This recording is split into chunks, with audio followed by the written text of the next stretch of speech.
La emisión está comenzando. Todos los asistentes están en modo de solo escucha.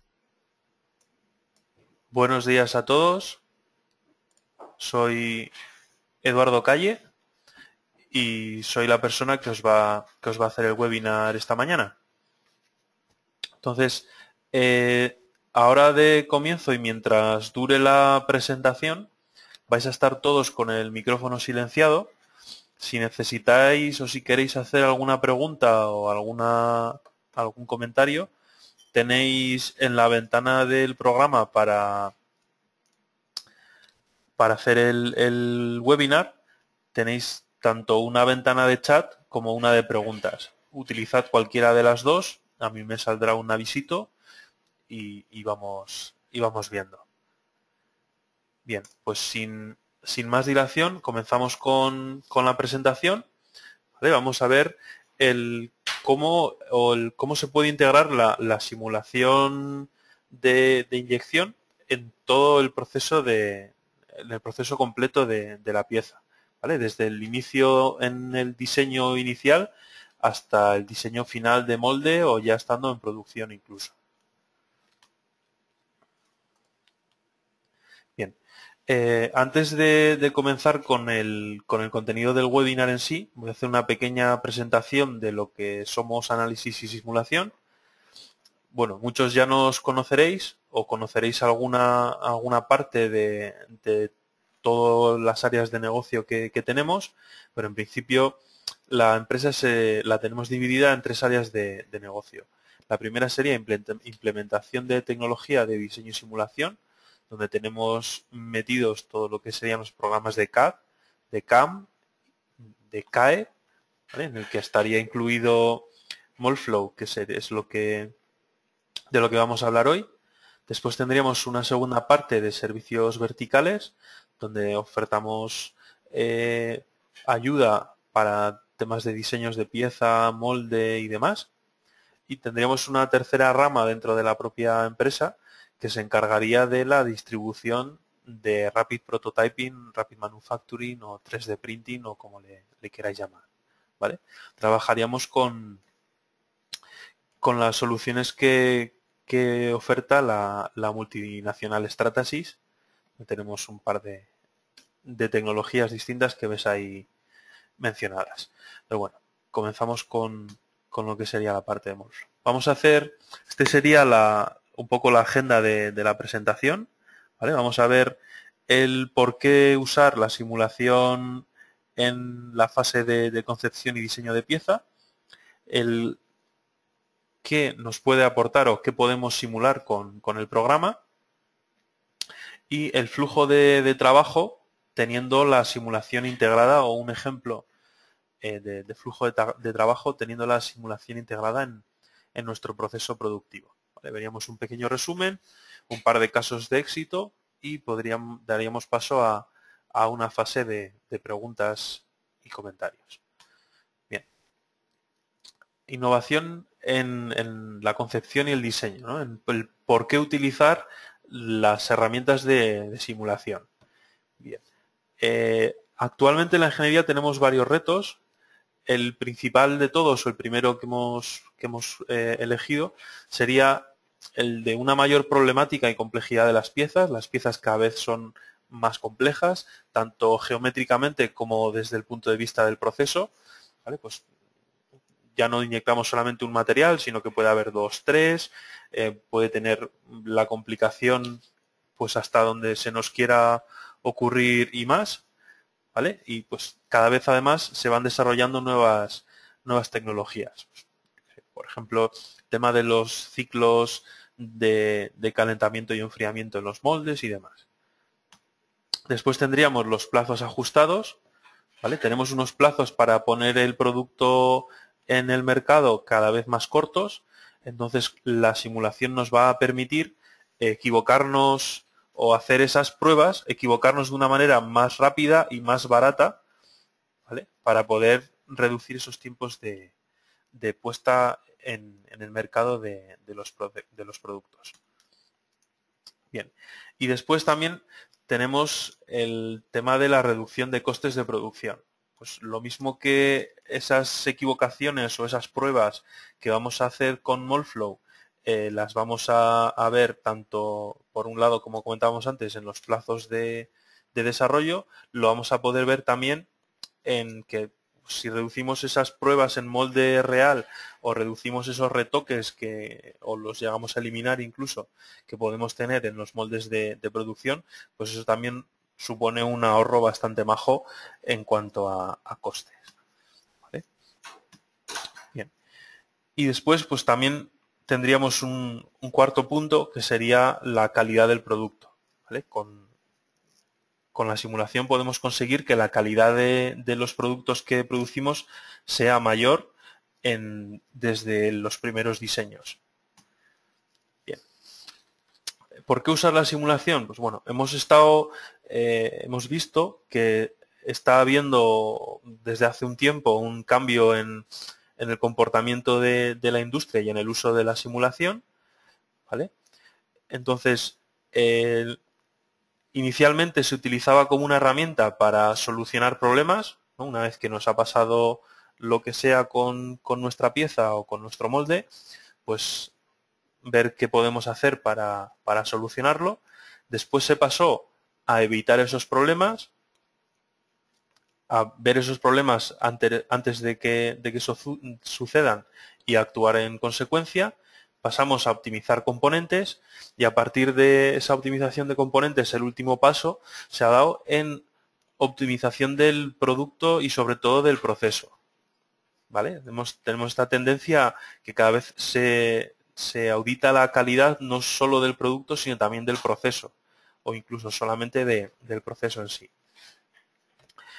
¿Quién utiliza la simulación? Pues como veis en esta gráfica que tenemos en la parte de abajo, estamos creciendo, o los usuarios de simulación, el número de usuarios está creciendo mucho. ¿Vale? Ahí veis que de 20 años a esta parte, pues hemos multiplicado por 10 el número de usuarios a nivel mundial. Bien, entonces, ¿cómo vamos a integrar o cómo se utiliza diferentes modos de utilización de la simulación? ¿Vale? Entonces, esos beneficios que nos va a producir la simulación dependen en gran medida de en qué parte del proceso productivo o de desarrollo de una nueva pieza introducimos la simulación. ¿Vale? Vamos a ver unos ejemplos y luego veremos la propuesta o la tendencia presente, futuro, próximo que se está utilizando en todo el mundo. El primer método que comentaremos es el método forense, le solemos llamar, de solucionar problemas. Es decir, hemos diseñado la pieza, el molde se ha construido, se ha metido en producción y la pieza no sale como se deseaba. Entonces, antes de coger y empezar a retocar el molde o el diseño de pieza o lo que fuese, se hace una simulación, se define de dónde vienen los problemas y se actúa en consecuencia. El segundo método, la segunda forma clásica, digamos, de utilizar la simulación era un proceso de validación. ¿Vale? Diseñábamos la pieza, el molde, y antes de empezar a cortar metal se lanzaba una simulación para validar que ese diseño, pues, de pieza, alimentación, refrigeración, etcétera, que habíamos hecho, iba a producir los resultados deseados. Y una vez que eso estaba validado, se cortaba el molde y se comenzaba la producción. ¿Vale? Entonces, estos dos métodos que hemos comentado hasta ahora, podríamos decir que son métodos anticuados o que digamos que se está intentando cambiar esa metodología de trabajo por esta que os presentamos aquí. Es decir, optimizar el producto y el proceso desde el momento cero de la concepción. De forma que todos los implicados en el proceso productivo utilicen simulación. ¿Vale? Llegando a distintos niveles de uso, ¿vale? Porque un diseñador de pieza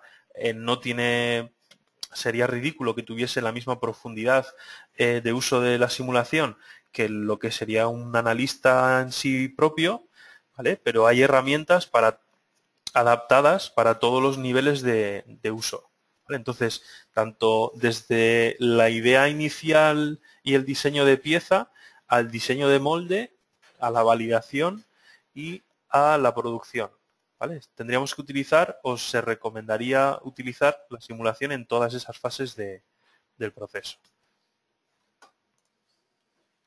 Bien. ¿Por qué esto?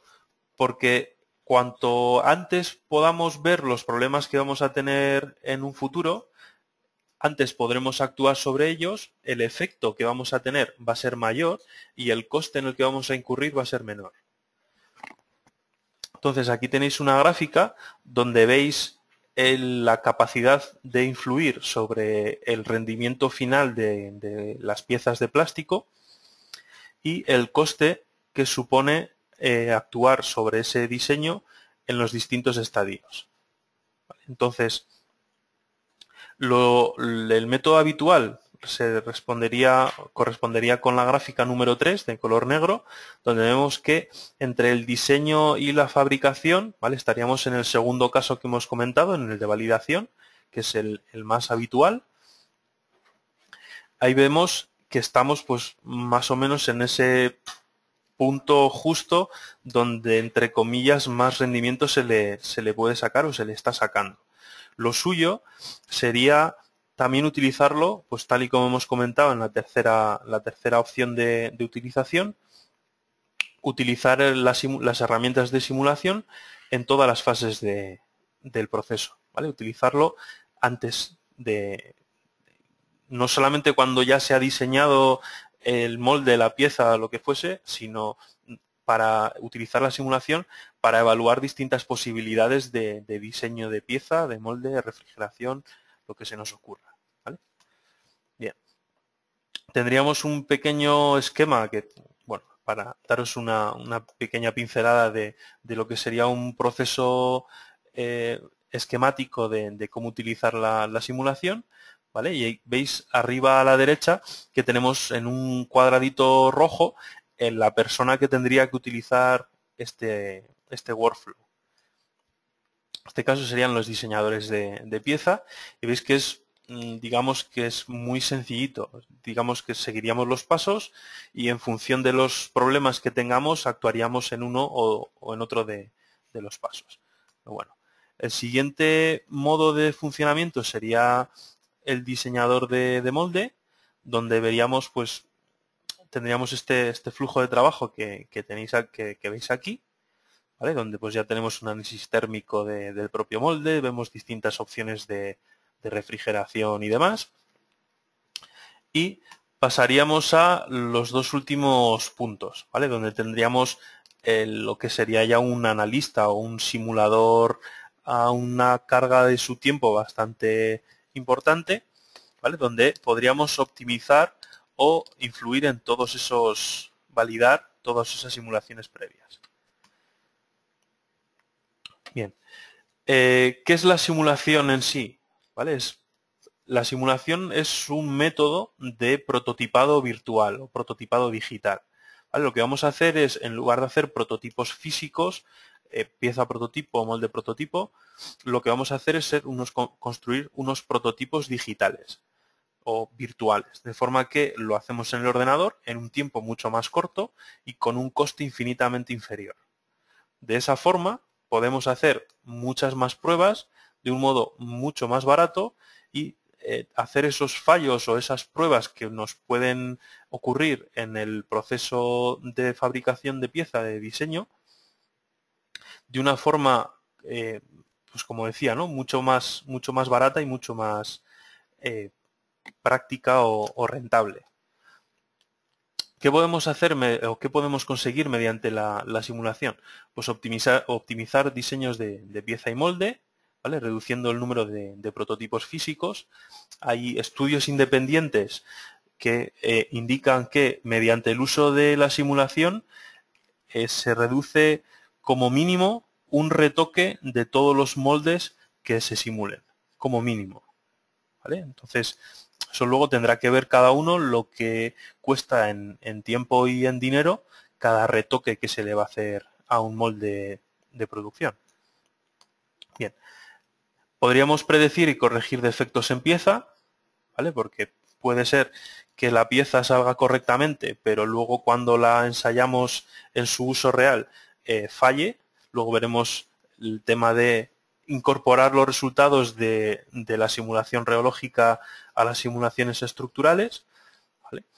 Podemos simular procesos de fabricación tanto de termoplásticos como de termoestables y geometrías muy complejas, analizarlas con una precisión muy alta, ¿vale? Veríamos, no tendríamos o eliminaríamos muchas de las dudas que podemos tener con geometrías nuevas o geometrías con un diseño muy complejo. Bien, ¿qué procesos podemos simular ya acotados a lo que serían termoplásticos? Pues, por supuesto, la inyección convencional, pero tenemos también el tema de sobremoldeo de insertos, la biinyección o inyección 2K, coinyección simultánea de dos materiales al mismo tiempo en el mismo molde, deflexión de núcleos, ¿vale? El ver cómo se van a deformar esos núcleos o esos insertos que yo tengo dentro del molde y cómo va a afectar eso al llenado del propio molde y al rendimiento posterior de la pieza. Podríamos hacer análisis de refrigeración. Actualmente se pueden simular prácticamente todos los procesos de refrigeración que os podáis imaginar, ¿vale? O sea, no sería solamente la refrigeración convencional con pozos y con insertos y demás, sino que también podríamos hacer los ciclos de calentamiento y enfriamiento rápidos del molde, pues variotherm o como le llaméis vosotros en interno, ¿vale? Tanto con agua o aceite caliente o con vapor saturado o calentamiento mediante cuerpos de inducción, lo que fuese, ¿vale? Podemos analizar también materiales cargados de fibra, lo que es muy importante o es muy útil para saber en cómo queda orientada esa fibra en nuestra pieza y cómo diseñar o qué propiedades mecánicas va a tener después esa pieza teniendo en cuenta el proceso de fabricación, ¿vale? Sin tener que hacer ninguna aproximación matemática, una media entre la dirección longitudinal y transversal de orientación de fibra. Podemos optimizar también los procesos de fabricación, pues ver si con un tiempo de enfriamiento más corto, con una temperatura de molde más baja, más alta, podemos conseguir una calidad de pieza mayor o una deformación menor o un tiempo de ciclo más corto, ¿vale? Podemos analizar también contracciones y deformaciones que van a tener las piezas, bien para preverlas, bien para actuar contra ello y tratar de solucionarlo pues falseando el molde o aplicando unas contracciones distintas a las que recomienda el fabricante de material, ¿vale? Luego tendríamos algunos otros procesos como sería inyección-compresión, inyección asistida por gas, inyección Mucel y algunos otros, ¿vale? Pero en principio, así a grandes rasgos podríamos hacer todo esto que os estoy comentando. ¿Qué capacidades generales tenemos con la simulación de inyección de termoplásticos? ¿Vale? Podemos optimizar el proceso de llenado y compactación, bien por el propio diseño de pieza, bien por el diseño del sistema de alimentación, ¿vale? Determinar los requerimientos de presión de inyección y fuerzas de cierre, es decir, dimensionar la producción de una pieza, en qué máquinas la vamos a poder poner del parque de máquinas que tengamos. Podemos determinar la posición precisa, con muy buena precisión, de las líneas de unión y atrapamientos de aire. Pues para desplazar esas líneas de unión si quedan en una zona crítica de la pieza, bien por parte estructural o por parte visual, ¿vale? Y los atrapamientos de aire pues nos servirían para colocar esas salidas de gases o elegir dónde añadir algún expulsor o lo que sea que nos ayude a evacuar esos gases de la cavidad. Podríamos también hacer un análisis de las temperaturas de molde. Si habíais tenido algún contacto previo con la herramienta en los últimos años, se han hecho bastantes mejoras en cuanto a la ampliación de capacidades de cálculo de temperaturas de molde. y no solo tenemos los sistemas de cálculo o de simulación de refrigeración estándar de taladros en pieza, sino que podemos hacer refrigeración conformacional, ciclos de calor-frío, etcétera, etcétera, ¿vale?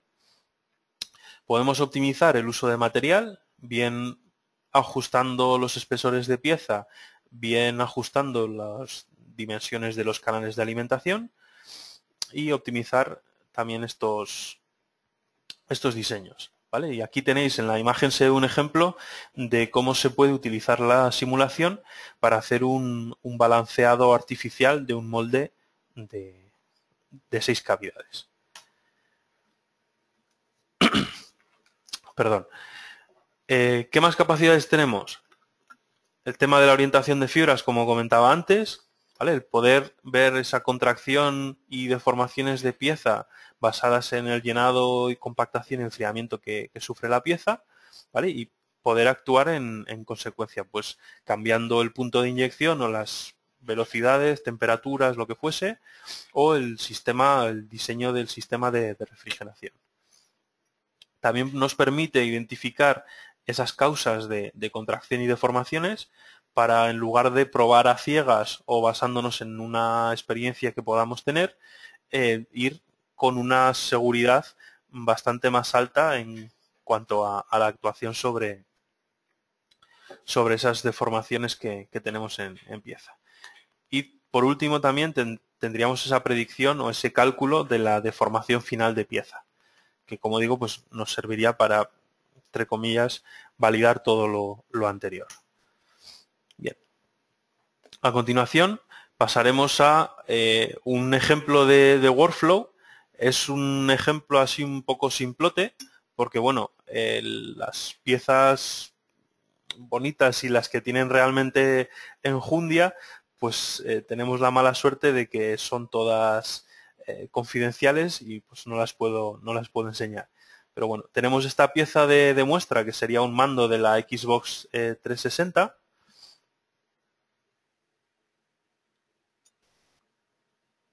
Y vamos a ir viendo en un cálculo muy rápido, muy simplificado, el cómo podríamos utilizar la herramienta de simulación o el proceso que seguiríamos para utilizarla, ¿vale? Entonces, tenemos un primer diseño de pieza, que sería este que vemos aquí, que después de hacer una simulación simplemente de llenado, sin compactación, sin nada por el estilo, vemos la presión que necesitamos para llenar la pieza, ¿vale? En este caso vemos aquí la gráfica que también incluye el perfil de compactación, pero vemos que la presión de llenado es muy alta, ¿vale? Para la esperada para esta tipología de pieza.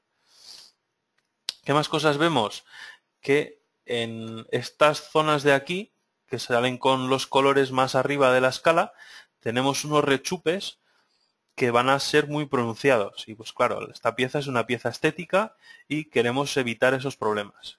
Entonces, con esta primera simulación, ¿qué se vio? Pues bueno, que tenemos un espesor de pared muy delgado, que nos obliga a utilizar una presión de llenado muy alta, y que tenemos en esta zona de aquí, de estos pitorrillos para montar las dos mitades del mando, que tenemos una zona con una masa muy elevada que nos produce esa contracción que nos causa esos rechupes.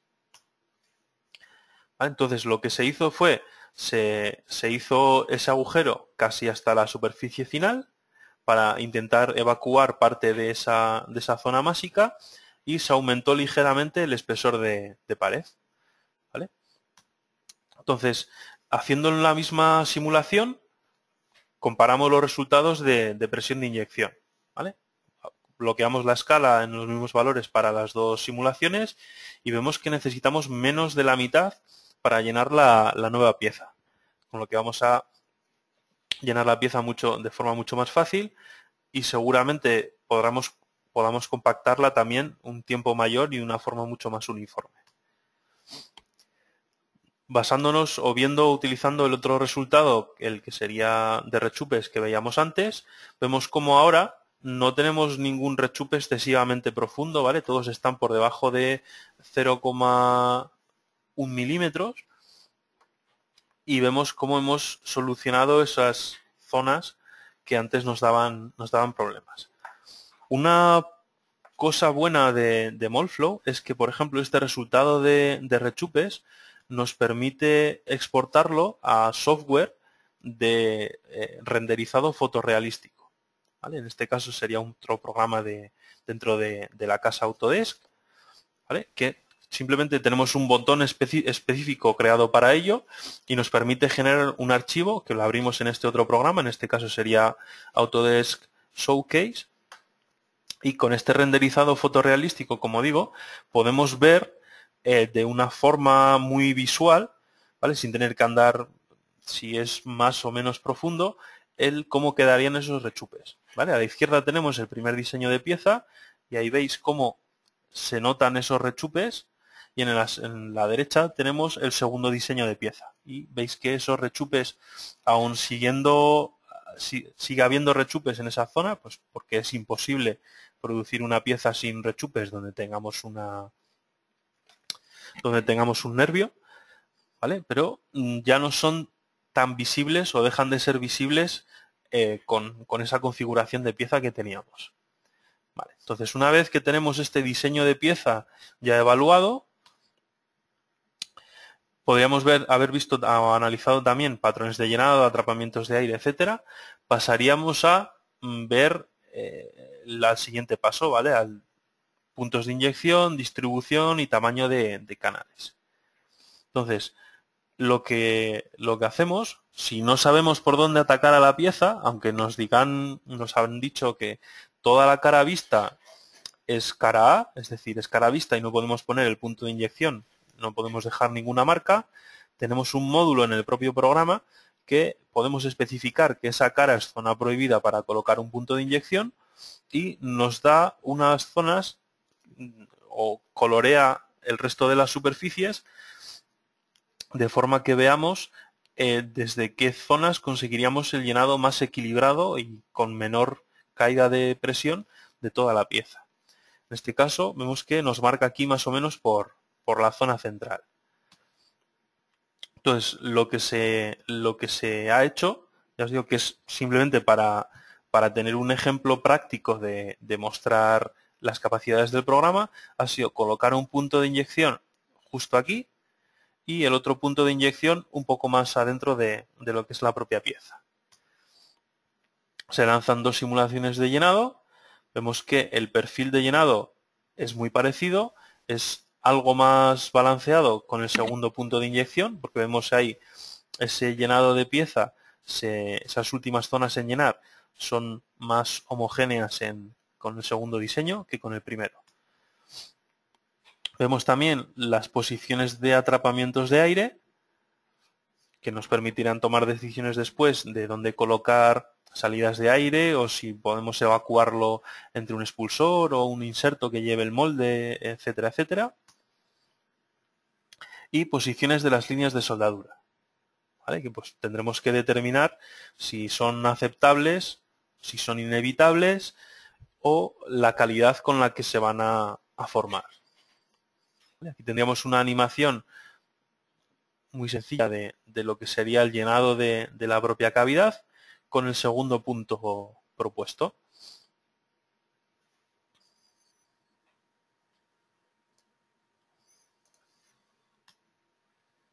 Vale, me ha dado un aviso el programa.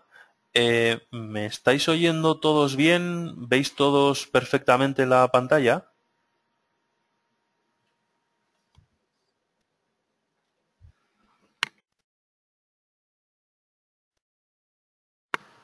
Un segundito, por favor.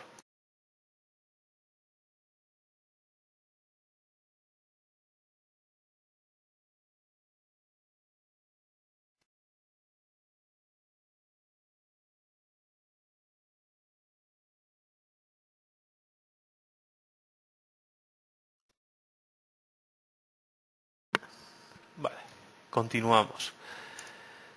Vale.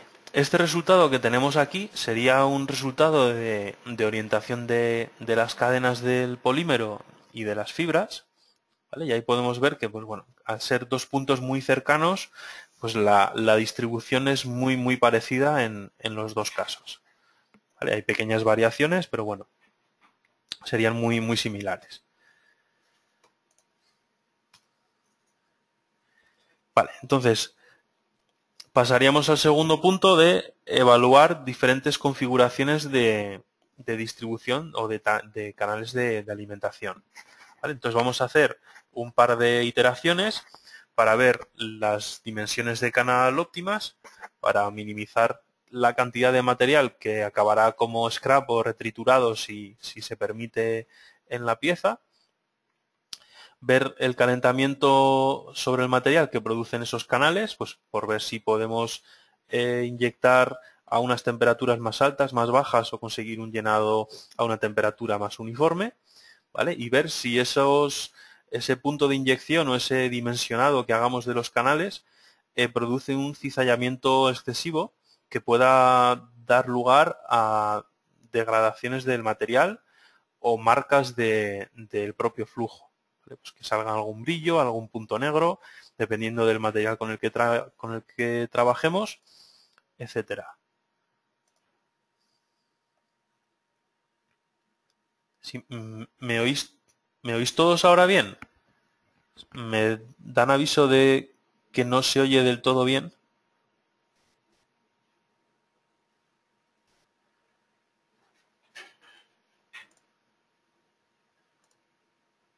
Perfecto, gracias. Continúo entonces. Entonces, los dos diseños que vamos a evaluar serían estos dos diseños de aquí. ¿Vale? Son dos diseños muy simplones. Los he hecho aposta así de simple, pues, tal y como os decía, es simplemente para mostrar las capacidades, pero también para que se vea que dentro del los dos canales de alimentación están diseñados dentro del propio programa. Es decir, tenemos las dos opciones. Podemos traerlos desde un programa de CAD, que es más cómodo y más potente, o podemos crearlos dentro del propio programa. Pues si la persona que se encarga de las simulaciones o que está haciendo las simulaciones no tiene una licencia libre en ese momento, pues puede crear también geometría más sencilla, pero es posible crear geometría dentro del propio programa. Bien.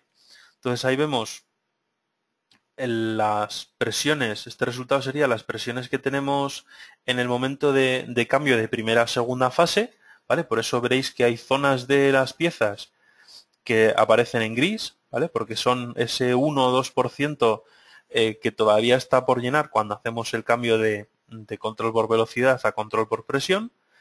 Y vemos que el primer diseño, el diseño de la izquierda, requiere menor presión de inyección. Vale. Este segundo resultado sería la temperatura en el frente de flujo. Es un resultado un pelín complejo de explicar o de identificar en un primer momento, pero bueno, os comento. Este resultado responde es una especie de photo finish. Lo que nos va a guardar sería la temperatura que llevaba el frente de flujo en el momento en el que pasó por cada punto de la pieza. De forma que nos va a decir si a medida que inyectamos el material que va entrando al molde se va enfriando o se va calentando. ¿Vale? Tenemos unos criterios de que no suba o no baje más de X grados. ¿Vale?